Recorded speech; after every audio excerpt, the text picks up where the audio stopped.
তুরাগ দখলমুক্তে জেলা প্রশাসককে চিঠি দিয়েও সাড়া পাচ্ছে না নদী রক্ষা কমিশন।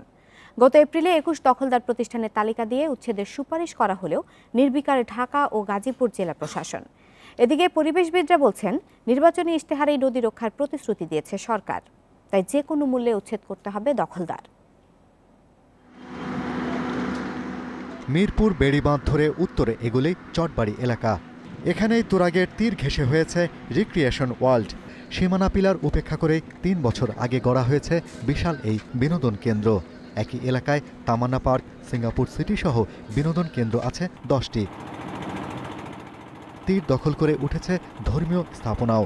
একইভাবে মিরপুর থেকে আশুলিয়া ও টঙ্গী ব্রিজ পর্যন্ত প্রায় ২৫ কিলোমিটার অংশে তুরাগের দেখা মেলায় ভার।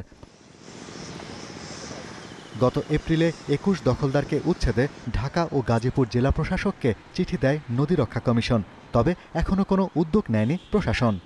সিঙ্গাপুর সিটি, এবিসি রেডিমিক্স কারখানা, অলিম্পিক সিমেন্ট কারখানা, অ্যাঙ্গার সিমেন্ট সহ অবৈধ স্থাপনা নদী ভরাট করে এটা আমরা দেখতে পেয়েছি। বিরুলিয়া ব্রিজের দুপাশে অবৈধভাবে নদী দখল করে বিভিন্ন স্থাপনা গড়ে উঠেছে। সর্বশেষ তুরাগ নদীর কত কে দখল করেছে তার তালিকা কিন্তু এখন পর্যন্ত আমার কাছে পৌঁছেনি।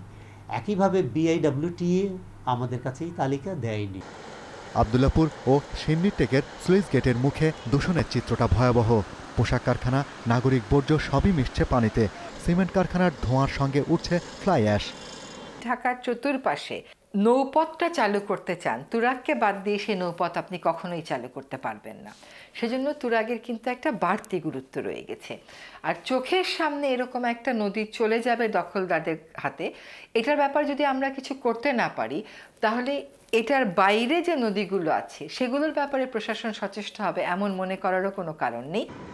এদিকে ভূমি কর্মকর্তাদের উদাসীনতায় দখলদাররা বেপরোয়া হয়ে উঠেছে বলে অভিযোগ নদী রক্ষা কমিশনের।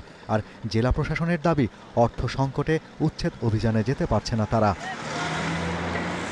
Shahriar Anirban, independent news, Dhaka.